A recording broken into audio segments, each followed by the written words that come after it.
अवसर आया है उत्तर प्रदेश के लिए कि हम उत्तर प्रदेश को भी देश की नंबर 1 की अर्थव्यवस्था बना सकते हैं। पहले 17 के पहले सातवीं अर्थव्यवस्था होती थी, आज नंबर 2 की है और तेजी के साथ, जिस तेजी के साथ उत्तर प्रदेश आगे बढ़ रहा है उसमें नंबर 1 की अर्थव्यवस्था बनने में देर नहीं लगने वाली है। बस आप सभी नौजवानों को खड़ा होना होगा और इसी के लिए आज हम सब आपके बीच आए हैं। गोंडा के पास आज नए अवसर आए हैं। याद रखना, उत्तर प्रदेश सरकार की पर्यटन नीति के अंतर्गत मुख्यमंत्री पर्यटन संवर्धन स्कीम हर जनपद की, हर विधानसभा क्षेत्र में किसी एक स्थल के सुंदरीकरण की, पर्यटन स्थल के सुंदरीकरण की कार्य योजना को भी सरकार ने आगे बढ़ाया है। आपने पर्यटन की ताकत को देखा होगा, आस्था की ताकत को आपने महाकुंभ में देखा है। हमें भी स्थानीय स्तर पर उसे आगे बढ़ाने की तैयारी करनी चाहिए। हमारे जनप्रतिनिधि इस दिशा में प्रयास कर रहे हैं। उन्होंने पहले चरण में एक स्थलों का सुंदरीकरण कराया है, कुछ नए स्थलों के लिए भी उनके धनराशि उपलब्ध करवाई है। मैं सभी युवा उद्यमियों से कहना चाहूंगा, या ओडीओपी के अंतर्गत या विश्वकर्मा श्रम सम्मान के अंतर्गत जो युवा या जो भी उद्यमी उत्तर प्रदेश में निवेश करना चाहता है, उन सब से मैं कहना चाहूंगा कि धैर्य के साथ अपने निवेश को आगे बढ़ाएं। सरकार का सिंगल विंडो सिस्टम उनकी मदद करेगा, निवेश सारथी उनकी मदद करेगा। अगर कहीं पर कोई बेईमानी करता है, आप उसकी एक कंप्लेंट केवल मुझे कर दीजिए। भ्रष्टाचार जो घुन की तरह व्यवस्था को खोखला कर रहा है, इस पर बड़े प्रहार की तैयारी के साथ सरकार कार्य करने जा रही है। हमने पहले ही कहा है कि अपराध और अपराधियों के प्रति, भ्रष्टाचार और भ्रष्टाचारियों के प्रति सरकार जीरो टॉलरेंस की नीति के तहत काम करेगी और उसी जीरो टॉलरेंस की नीति के तहत मैं आपका आह्वान करने के लिए आया हूं। अगर कोई आपसे कहता है कि लोन दिलाने के नाम पे हम आप पैसा दीजिए, हम पैसा दिलाएंगे, कतई विश्वास मत करिए। सरकार के पोर्टल पर जाइए। अगर कोई आपसे अनावश्यक रूप से धनराशि की मांग करता है, आप उसकी शिकायत करिए। हम उसकी जांच करवा करके जवाबदेही तय करवा देंगे वहां पे। और याद रखना, जो गलत तरीके से आपसे पैसे की डिमांड करेगा, याद रखना, मुझे लगता है कि वह व्यक्ति अंतिम उस परिवार की सर्विस होगी, उसके बाद फिर कभी कोई सरकारी सेवा में आने वाला नहीं है। फिर उसके बाद कभी उसको अवसर नहीं मिलने वाला है। इतनी बड़ी कार्रवाई कर देंगे कि वह एक नजीर बन जाएगी। और बहनों और भाइयों, ये घुन को समाप्त करने की आवश्यकता है, सख्ती के साथ इससे लड़ने की आवश्यकता है। और ये तभी हो सकता है जब समाज सरकार के साथ खड़े होकर के इससे लड़ने के जज्बे के साथ तैयार हो सके। आपका विकास आपके लिए है, आने वाली पीढ़ी के लिए है, उसका कोई विकल्प नहीं हो सकता। हमें ऐसा अवसर वहां पे प्रदान करना चाहिए, ऐसे अवसर सृजित करने चाहिए आने वाली पीढ़ी के लिए। आपके द्वारा तैयार किया गया वातावरण एक स्मरणीय बन जाए, आपके प्रति उनके मन में स्वतः श्रद्धा का भाव पैदा हो जाए। हमारा लक्ष्य प्रदेश के युवा के स्वावलंबन पर होना है। ये युवा शक्ति एक बार स्वावलंबी हो जाएगी तो उत्तर प्रदेश को स्वावलंबी होने में कोई रोक नहीं सकता है। और इसी भाव के साथ जब इस कार्यक्रम को आगे बढ़ाया गया, उसका पोर्टल तैयार होने में, स्कीम को लॉन्च करने में समय लगा। 24 जनवरी को जब हमने महामहिम उपराष्ट्रपति जी के कर कमलों से इस स्कीम को आगे बढ़ाने का काम किया था, उस समय हमारे सामने एक चैलेंज था। कैसे होगा? 31 मार्च के अंदर कैसे हम इसको प्राप्त कर लेंगे? कैसे हो पाएगा? मंत्री जी चिंतित थे। मैंने सचान जी से कहा, चिंतित होने की आवश्यकता नहीं, मैं स्वयं कमिश्नरी स्तर पर कई जगह आपके साथ चलूंगा। बैंकर्स के साथ हम लोगों ने बैठक की और मुझे अच्छा लगा कि उन्होंने भी नहीं सोचा होगा कि जहां हमें 1 लाख लोगों को 31 मार्च तक इस व्यवस्था के साथ जोड़ना था, अब तक इसमें रजिस्ट्रेशन 3 लाख से अधिक युवाओं ने कर लिया है। 32,700 से अधिक युवाओं के लिए स्वीकृत तो हो गया है और बाकी 25, 26, 27 में उन युवाओं को भी हम ऋण वितरित करेंगे। जिन लोगों ने आवेदन किया है, पात्रता की श्रेणी में आते, उनकी स्क्रीनिंग होने दीजिए। जैसे ही स्क्रीनिंग होगी, बैंकों से हम कहेंगे आपको देने में क्या समस्या आ रही है। अरे आपको कुछ नहीं, मूलधन और युवा वापस करेगा, उसमें भी मार्जिन मनी में हम लोग व्यवस्था कर रहे हैं और बाकी ब्याज तो सरकार उपलब्ध करा रही है। ब्याज उपलब्ध कराई सरकार से। और मैं आप सभी युवाओं से यही कहूंगा, जिस कार्य के लिए आप लोन लेना चाहते हैं उसकी ट्रेनिंग ले लें, उसकी जानकारी ले लें और उसकी जानकारी लेने के बाद जब आप इस क्षेत्र में कार्य करेंगे, आपको पता लग जाएगा कि हां, कैसे इन कार्यक्रमों को आगे बढ़ा करके हम लोग व्यवसाय आगे बढ़ा सकते हैं। और जब आप मूलधन वापस कर लेंगे, तो इस बार तो 5 लाख तक का लोन आपको मिला है, अगली बार इसी योजना के अंतर्गत आपको 10 लाख रुपए तक का लोन की सुविधा उपलब्ध हो जाएगी। आप एक अच्छे उद्यमी बन जाएंगे। जो कल तक रोजगार मांगने के लिए दर-दर ठोकर खाता था, वह युवा एक उद्यमी बनने की ओर अग्रसर होगा। और याद रखना, कार्य की कमी नहीं, कार्य करने की इच्छा शक्ति के साथ आगे बढ़ने की आवश्यकता है। आज उत्तर प्रदेश, जो पहले बीमारू राज्य माना जाता था, युवाओं के सामने पहचान का संकट था, आज यही उत्तर प्रदेश बीमारू नहीं है, अब समृद्ध राज्य है। समृद्ध राज्य, बड़े बड़े प्रोजेक्ट। गोंडा के लिए भी हम लोगों ने एक बाईपास स्वीकृत कर दिया है, बहराइच के लिए भी स्वीकृत कर दिया है। पैसा नहीं होता तो क्या यहां मेडिकल कॉलेज बन पाता? पैसा नहीं होता तो क्या एक एग्रीकल्चर कॉलेज बन पाता? पैसा नहीं होता तो क्या है यहां पे गवर्नमेंट इंजीनियरिंग कॉलेज बन पाता? पैसा नहीं होता तो ये कनेक्टिविटी 2017 के पहले गोंडा से लखनऊ की दूरी तय करने में 3.5 घंटे लगते थे, आज ये 1.25 घंटे में दूरी तय हो सकती है। गोंडा से देवीपाटन मंदिर में अक्सर जाता था और जब भी मैं जाता था मुझे 2 घंटे लगते थे, 2 से 2.5 घंटे लगते थे। और एक बार तो सड़क इतनी खराब थी कि मुझे 3.5 घंटे लगे थे, तो मैंने फिर इस रास्ते जाना ही छोड़ दिया था। ये 17 के पहले की स्थिति थी। और 17 के बाद मैं गत वर्ष जब गोंडा आया था, मुझे बाई रोड यहां से देवीपाटन जाना पड़ा था। 45 मिनट में मैं देवीपाटन पहुंचा था, मात्र 45 मिनट। बहनों और भाइयों, ये कनेक्टिविटी, ये सरकार की प्राथमिकता, ये विकास लेकर के आता है।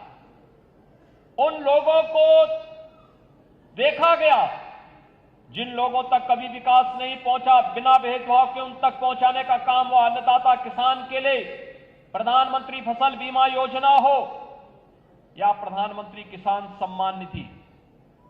जो किसान कर्ज से दबे हुए थे उनके लिए ऋण माफी की एक योजना लाई गई, व्यापक पैमाने पर उसे आगे बढ़ाने का काम हुआ। तो युवाओं को नौकरी और रोजगार से जोड़ने के लिए भी अनेक कार्यक्रम बनाए गए। उत्तर प्रदेश देश का सबसे अधिक सूक्ष्म लघु मध्यम उद्यम रखने वाला राज्य है और हमने हर इकाई को 5 लाख रुपए की सुरक्षा बीमा का कवर भी दिया है।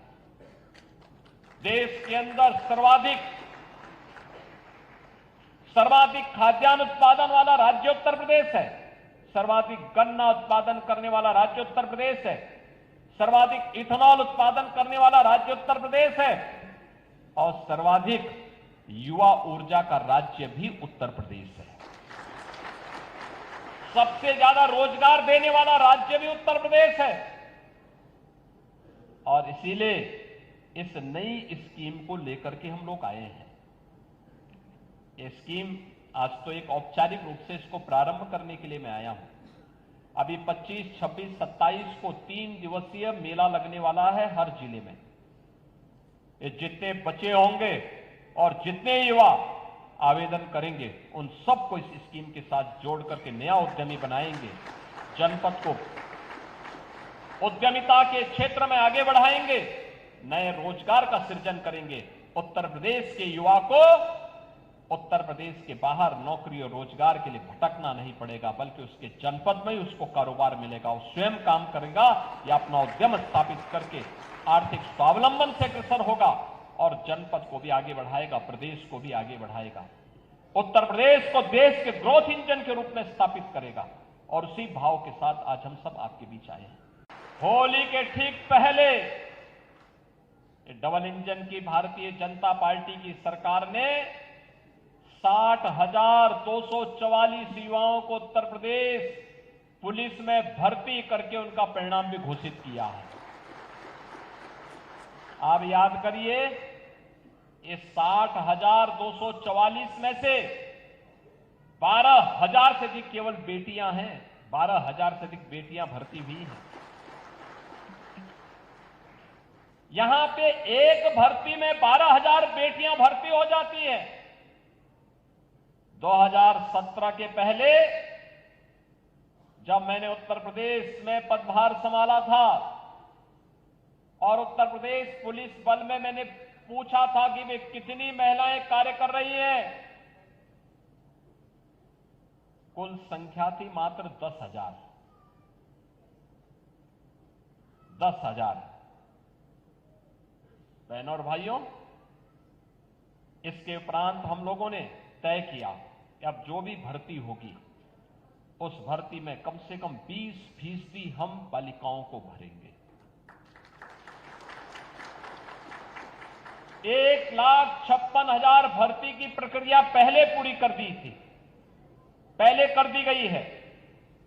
इसमें हम लोगों ने बेटियों को भरा है, कम से कम 25,000 बेटियां इसमें भरी गई और 12,000 की नई नियुक्तियां इसमें हुई, जो 60,244 भर्ती के परिणाम अभी निकाले हैं। 7.5 लाख भर्ती हम पहले ही 7.5 लाख सरकारी कर्मचारियों की भर्ती हम पहले ही कर चुके हैं। लेकिन सरकारी कर्मचारी के साथ साथ बहुत सारे युवा होते हैं जो स्वयं का रोजगार करना चाहते हैं, स्वयं का स्टार्टअप स्थापित करना चाहते हैं, स्वयं का उद्यम स्थापित करना चाहते हैं। उनके लिए भी नए अवसर प्राप्त हो, इसके लिए सरकार ने पहले वन डिस्ट्रिक्ट वन प्रोडक्ट के माध्यम से अपने कार्यक्रम को आगे बढ़ाया। विश्वकर्मा श्रम सम्मान के माध्यम से हस्तशिल्पी और कारीगरों को सम्मान देने का काम किया। जो भी देश अपने हस्तशिल्पी को, अपने कारीगरों को, अपने युवाओं को, अपने अन्नदाताओं को सम्मान देता है, वही समृद्धि के शिखर पर पहुंचता है। और वही कारण रहा है उत्तर प्रदेश ने इस पर ध्यान दिया। आज उत्तर प्रदेश तेजी के साथ बढ़ती हुई अर्थव्यवस्था के रूप में देश के अंदर अपने आप को स्थापित कर रहा है। किसी भी राष्ट्र की ताकत को आंकना हो तो उस राष्ट्र के युवाओं की प्रतिभा, उनकी ऊर्जा और उनके अनुशासन से इसको मापा जा सकता है। उस देश का भविष्य क्या है, अगर इसको जानना हो तो युवाओं की प्रतिभा और ऊर्जा से इसको जाना जा सकता है। जहां युवा ऊर्जा के लिए अवसर होंगे, वहां पर कोई ताकत उस राज्य या उस देश का बाल बांका नहीं कर सकती है। सरकार को उसके लिए संबल बनना पड़ेगा। युवा ऊर्जा अपना रास्ता स्वयं तय कर देगी और उसी रास्ता तय करने के अभियान में आपका संबल बनने के लिए डबल इंजन की सरकार आज आपके बीच में आई है। बहनों और भाइयों, अभी हाल ही में आपने इस सदी के सबसे बड़े सांस्कृतिक और आध्यात्मिक आयोजन को उत्तर प्रदेश की धरती में आयोजित करते हुए देखा होगा। 13 जनवरी से 26 फरवरी तक देश और दुनिया टकटकी लगा करके उत्तर प्रदेश के प्रयागराज की ओर देख रही थी।